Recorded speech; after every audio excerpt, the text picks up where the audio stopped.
لیکن عرب اوپر دو اور ہیں، عراق عرب، شام عرب۔ عراق عرب پر قبضہ ایران کا، شام عرب پر رومیوں کا۔ اور جب یہ سلطنتیں بن گئیں تو گویا کہ انسان شکنجے میں آ گیا۔ ظلم، محنت کرے کسان، عیش کرے جاگیردار، اور بادشاہ محل بنائے، لگان وہاں سے آ رہا ہے۔ از جفائے دے خدایاں کشتے دہ خانہ خراب۔ کرگے پر بیٹھا ہوا کوئی کھدر بن رہا ہے، ٹیکس دو۔ بادشاہ محل بھی بنائے گا، یاشیاں بھی کرے گا، سارا نسوانی حسن جو ہے کوہ قاف کا لے آئے گا اپنے ہاں، اور پھر فوج بھی رکھے گا۔ ذرا تم نے گردن اٹھائی تو تمہاری سرکوبی کرنے کے لیے فوج تیار ہے۔ یہ جب جکڑ بند آئی ہے انسان پر، تب محمد کو بھیجا گیا ہے۔ دلی بیٹ، اسے آزاد کرانے والا، دین حق دیا گیا۔ یہ دین حق قرآن مجید میں اسی لیے کہا گیا، یہ میں کہہ رہا ہوں تکمیل رسالت النبوت۔ الیوم اکملت لکم دینکم واتممت علیکم نعمتی ورضیت لکم الاسلام دینا۔ آج میں نے تمہارے لیے تمہارے دین کو کامل کر دیا ہے، یہ مکمل نظام زندگی ہم نے دیا ہے، پہلے تھا ہی نہیں۔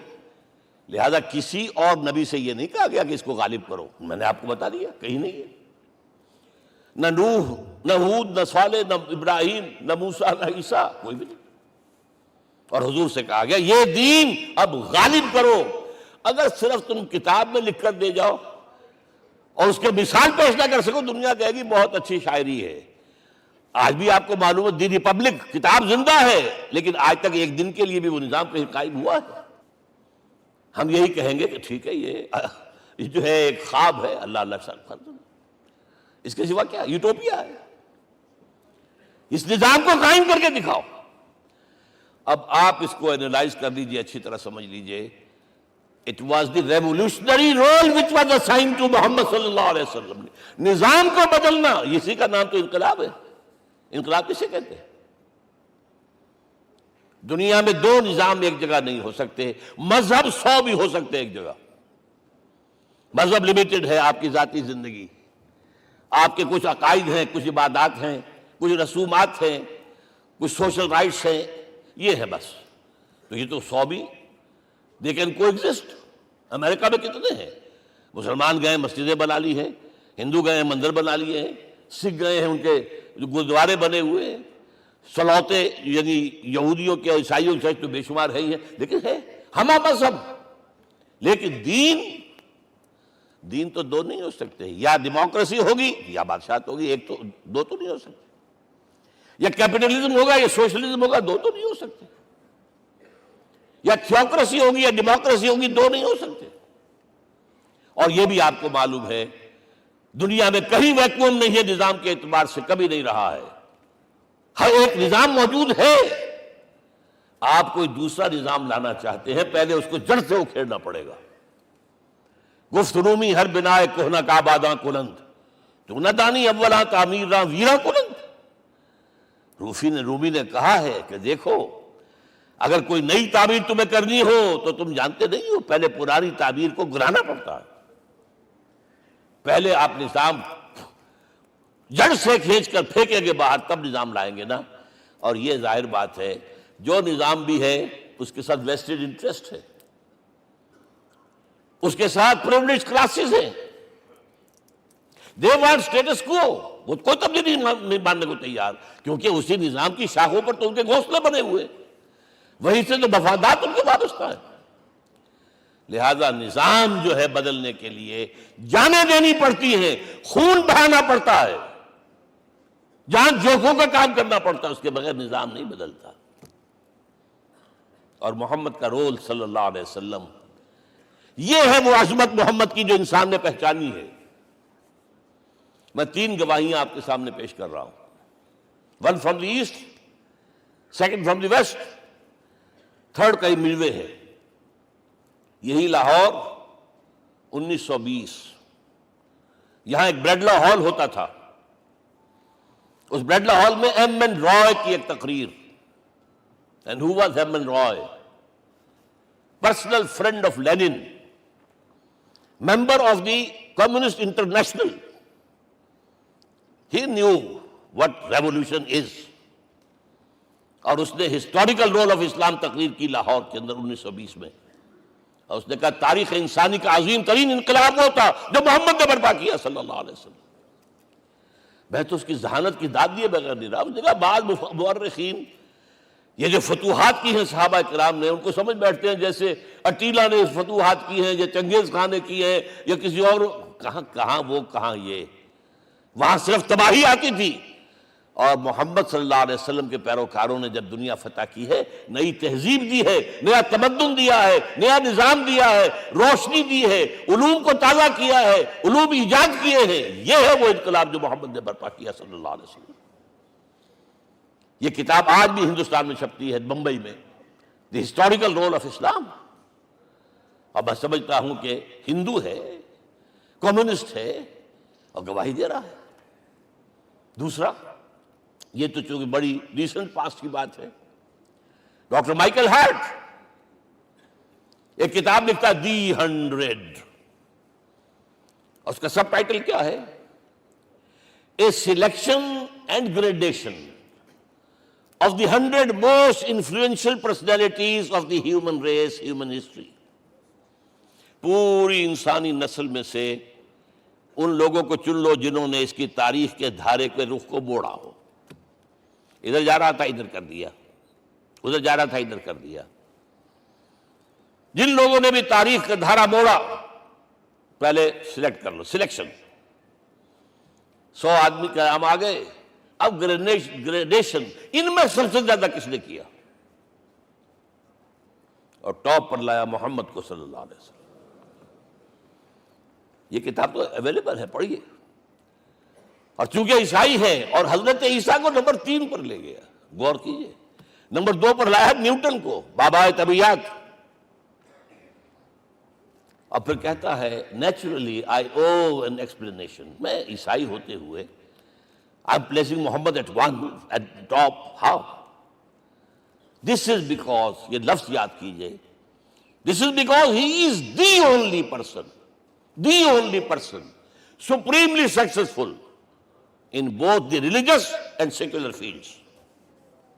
ذہانت، وہ زندگی جو آج تقسیم کر دی گئی ہے، یہ مذہبی زندگی ہے، یہ سیکولر ہے، یہ ریاست ہے، قانون ہے، یہ ہے، وہ اس کو علیحدہ رکھو بھائی، مذہب کو علیحدہ رکھو۔ وہ کہتے ہیں کہ یا تو مجھے ملتا ہے کہ وہ آدمی جو ادھر اونچا ہے تو دوسری طرف نیچا ہے، کچھ بھی نہیں، ادھر اونچا ہے تو ادھر کچھ نہیں۔ روحانیت میں، دین میں، اخلاق میں عیسیٰ سے اوپر کون جائے گا؟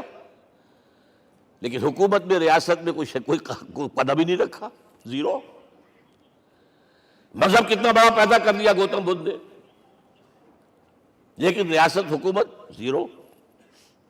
اور بڑے سے بڑے جو ہیں شہنشاہ اور بڑے سے بڑے کانکرس، کوئی چلا آیا ہے، آپ سوچئے جو گریک آ رہا ہے، جو سکندر اعظم کہاں سے چل کر مقدونیہ سے کہاں پہنچ گیا؟ بیاس تک۔ اٹیلا کہاں سے پہنچ گیا؟ مشرق سے مغرب تک۔ لیکن مذہب و اخلاق کے اندر زیرو نہیں بلکہ مائنس ویلیو لانی پڑے گی۔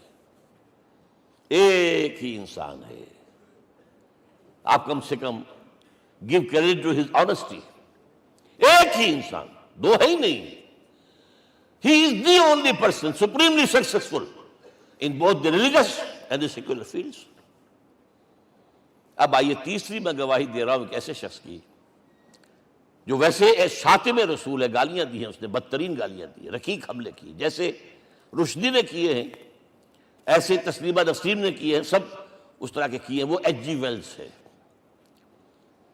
فکشن سٹوری رائٹر، ہسٹورین بھی ہے، 2 کتابیں ہیں اس کی تاریخ پر، تاریخ انسانی عالم، short history of the world and concise history of the world.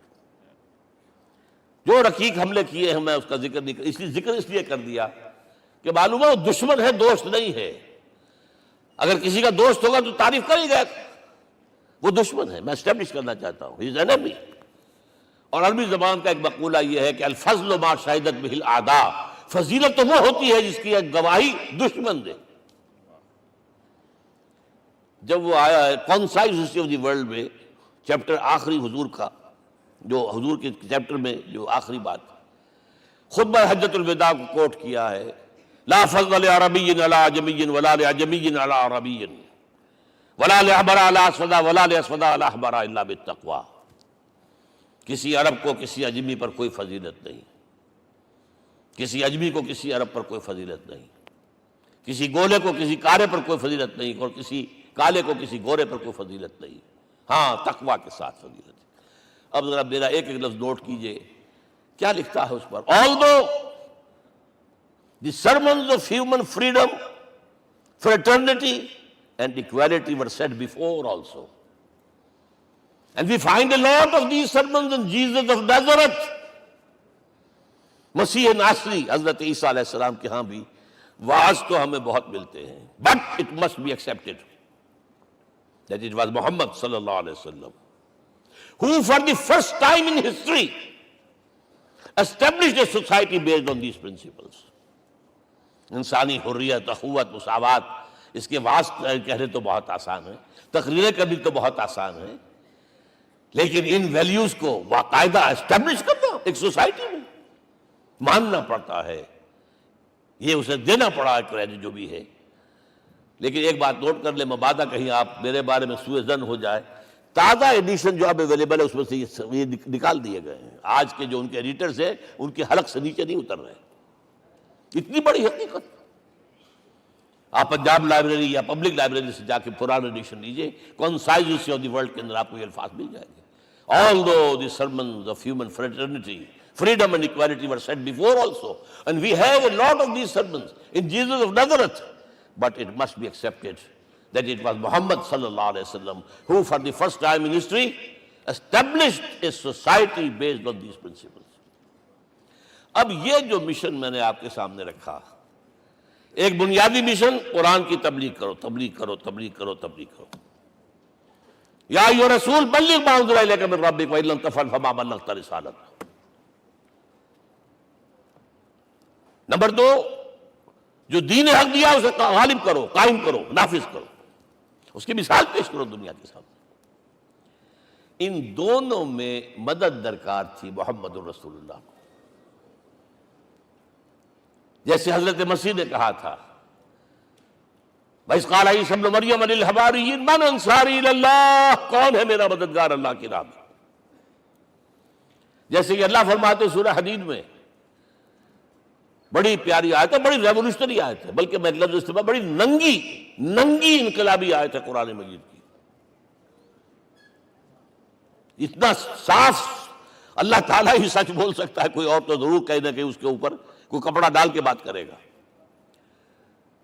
آیت نمبر 25 آف سورۃ الحدید، لقد ارسلنا رسلنا بالبینات، ہم نے اپنے رسولوں کو بھیجا واضح نشانیوں کے ساتھ، معجزات کے ساتھ۔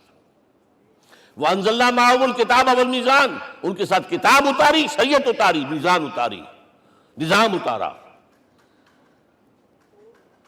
لِیَقُومَ النَّاسُ بِالْقِسْطِ، تاکہ لوگ عدل پر قائم ہوں۔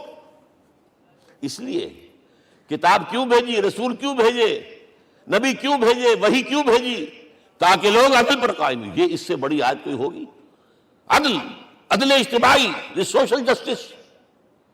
اب اگلا ٹکڑا پڑھیے، وَأَنزَلْنَا الْحَدِيدَ، ہم نے لوہا بھی اتارا ہے، فِيهِ بَأْسٌ شَدِيدٌ، اس سے اسلحہ بنتا ہے، جنگی قوت ہے۔ وَلِيَعْلَمَ اللَّهُ مَن يَنصُرُهُ وَرُسُلَهُ بِالْغَيْبِ، اور اللہ دیکھ لینا چاہتا ہے کون ہے اس کے وفادار بندے جو لوہے کی طاقت کو ہاتھ میں لے کر اللہ اور اس کے رسول کی مدد کرتے ہیں۔ دین اللہ کا، اسے قائم کرنا اللہ کی مدد ہے، اسے قائم کرنا محمد کا فرض ہے، اس کے جد و جہد کرنا محمد کی مدد ہے صلی اللہ علیہ وسلم۔ یہ تھی نصرت، اور یہ نصرت آپ کو معلوم ہے حضور کی زندگی میں صحابہ کرام نے کی ہے کہ نہیں کی؟ جو شخص ایمان لایا فوراً داعی بن گیا، فوراً۔ ابو بکر ایمان لائے، اور 6 جو ہیں عشرہ مبشرہ میں سے چوٹی کے صحابہ، وہ ان کی دعوت پر ایمان لائے۔ سعد ابن ابی وقاص، طلحہ، زبیر، عثمان، سعید ابن زید، یہ سب کون ہیں؟ حضرت ابو بکر کی دعوت پر۔ نوجوان ہیں، مصعب بن عمیر کو گھر سے نکال دیا چچا نے، اور برہنہ کر کے نکالا ہے کم وقت نے، اس لیے کہ باپ مر گیا تھا، بہت دولت چھوڑ گیا تھا۔ ماں نے بڑے ناز و نام میں پالا تھا، کہتے 200 درہم کا جوڑا اس کا بن کر آتا تھا شام سے، جیسے کبھی ہم کہتے تھے کہ پنڈت نہرو کے کپڑے جو ہے پیرس سے سل کر آتے ہیں، اور جہاں سے گزر جاتا تھا مصعب اتنا اس نے لگایا ہوتا تھا عطر کہ پوری گلی جو ہے وہ خوشبو سے جو ہے بھر جاتی تھی۔ چچا نے بلایا، تم جو یہ گلچھرے کر رہے ہو اپنے باپ کی دولت پر نہ، اور تم اسے کہتے ہو کافر، نکل جاؤ گھر سے۔ وہ چلنے لگے، یہ بات ہے ٹین ایجر، چلنے لگے۔ وہ سمجھا تھا کہ میرے یہ کہنے سے اس کے تو اس کو تارے نظر آ جائیں گے، یہ فوراً جو ہے توبہ کرے گا، پلٹ آئے گا۔ چلنے لگے تو اسے اور غصہ آیا، یہ کپڑے بھی اسی باپ کے ہیں، اتارو۔ وہی اتارے کپڑے، مادرزاد برہنہ ہو کر ماں کے پاس گئے ہیں۔ ماں نے آنکھوں پر ہاتھ رکھا، مصعب کیا ہوا ہے؟ فرمایا امی میں موحد ہو گیا ہوں، یہ ہے توحید۔ اور اب جا کر حضور کے دامن میں بیت ارقم میں اب ہمہ وقت کارکن ہے، قرآن اتر رہا ہے، پڑھ رہے ہیں، سمجھ رہے ہیں، قرآن اتر رہا ہے، یاد کر رہے ہیں، یاد کر رہے ہیں۔ اور اس کے بعد جب کہا تھا مدینے والوں نے بیعت عقبہ اولیٰ پر کہ حضور ہمارے سے آپ کی ملاقات تو سال کے بعد ہی ہوگی، درمیان میں تو آپ کو معلوم ہے خوریزی ہے، کوئی قافلہ بچ کے نہیں آ سکتا، تو اب آپ ہمیں کوئی اپنا شاگرد دیجئے۔ مصعب بن عمیر کو حضور نے کہا جاؤ ان کے ساتھ۔ وہاں ان کا نام پڑ گیا المقری، پڑھانے والا، قرآن پڑھانے والا۔ 75 آدمی اگلے سال لے کر آ گیا ہے، اور اسی سے بیعت عقبہ ثانیہ ہوئی ہے، اور ہجرت کا راستہ کھل گیا۔ اور اس کو ایک دفعہ حضور نے دیکھا، مسجد کے دروازے کے سامنے سے گزر رہا تھا مصعب، پھٹا ہوا کمبل تھا جسم پہ لپیٹا ہوا تھا۔ حضور کی آنکھوں میں آنسو آ گئے۔ غزوہ احد میں شہید ہوا کس طرح؟ علم بردار تھا، ایک ہاتھ پر وار پڑا ہے، کٹ کے گر گیا، ایک ہاتھ سے تھاما، دوسرے پر بھی گر گیا، دونوں جو بچے ہوئے حصے تھے اس سے تھاما۔ پھر جب ختم ہو گئے، اس کے بعد جو ہے جب دفن کر رہے تھے تو حضور کے سامنے پرابلم لایا گیا۔ مصعب کے جسم پر تو کوئی کپڑا ہی نہیں تھا سوائے ایک چادر کے، ایک دھوتی، اللہ اللہ خیر اللہ۔ اور شہید کا کفن ہوتا ہے اس کا اپنا لباس۔ حضور وہ اتنا چھوٹی ہے وہ چادر کہ پاؤں ڈھانپتے ہیں تو سر کھل جاتا ہے، سر ڈھانپتے ہیں تو پاؤں کھل جاتے ہیں۔ فرمایا سر کو ڈھانپ دو کپڑے سے اور پیروں پر گھاس ڈال دو۔ That was the last dress which Mus'ab got۔ تو یہ لوگ جو تھے محمد رسول اللہ والذین معہ، یہ ساتھی حضور کے، جنہوں نے حضور کے مشن میں آپ کا ساتھ دیا۔